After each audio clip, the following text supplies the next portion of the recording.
Ngayong araw ay tatalakayin natin ang isang homicide case noong March 14, 2023 na kung saan ay may dalawang lalaking binatilyo ang magkasunod na naglalakad pauwi sa kanilang mga bahay na nagangalang Lito at Tony nang biglang may humampas sa likod bandang ulo ng biktima na nagangalang Tony.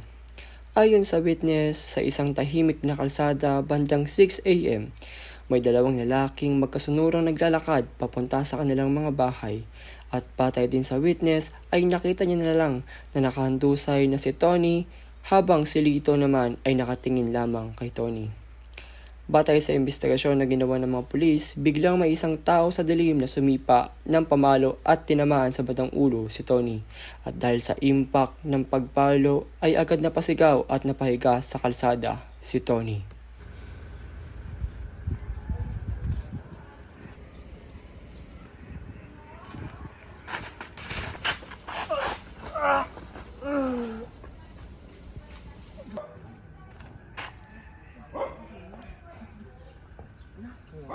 Dahil sa pangyayari, inimbitahan ng mga kapulisan sa presinto ang natatanging witness sa pangyayari upang makakalap ng impormasyon at dagdag ebidensya sa pangyayari na ikinasawi di kinalaunan ng nasabing biktima na si Tony.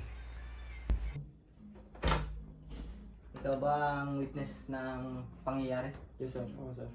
Ganito ako po. Thank you po. May tatanong na ako sa iyo na mga katanungan. Yes sir.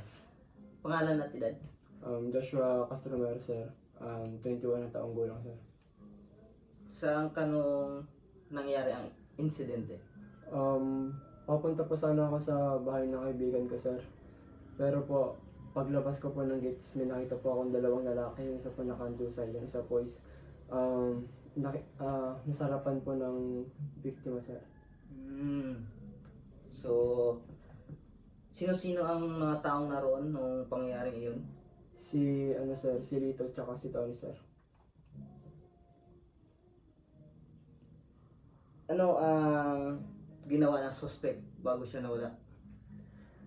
Based po sa nakita ko sir, nakita ko po yung suspect sir na parang parang meron siyang sinasabing hindi kaya sir sa sa nakahandusay na tao sir.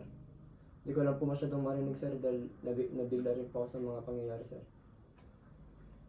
Ano ang ginawa o reaksyon ng biktima noong insidente? Nasaktan sir sa pagampas po sa kanya sir. Tapos nakahandusay na lang po sir. So diretso siya namatay, no? Parang gano'n naman po sir.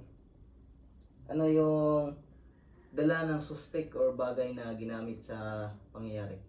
Hindi ko po masyadong nakita sir dahil po ako po ipapalabas pa po lamang ng bahay sir. Ano ba yung oras ng eksaktong nakita mo yung nangyari? Mga bandang 6-9 sir eh. So umaga na? Opo sir. Madilim pa. Medyo madilim-dilim pa po. Nakita mo ba kung may ibang tao doon sa paligid? Wala po sir eh. Since na paumaga pa lang po. Bali, 3 lang po. Ako po, si Tony tsaka si Lito lang po sir. Sige, yun lang. Sir, thank you po sir. Tatawagan ka lang namin ulit pag may iba pa kaming katanungan sa iyo. Thank you sir. Okay. Ano mo ba? Ayon sa judge at ayon sa batas, ang isang menor de edad ay dapat maunawaan ang tama at mali upang masabing may sala. Ang prosekusyon ang dapat magpatunay ng malinaw at lampas sa makatwirang pagdududa. Ang Supreme Court sa totoong kaso ay sinuri kung si Lito bilang menor de edad ay may kakayahan bang malaman ang tama at mali.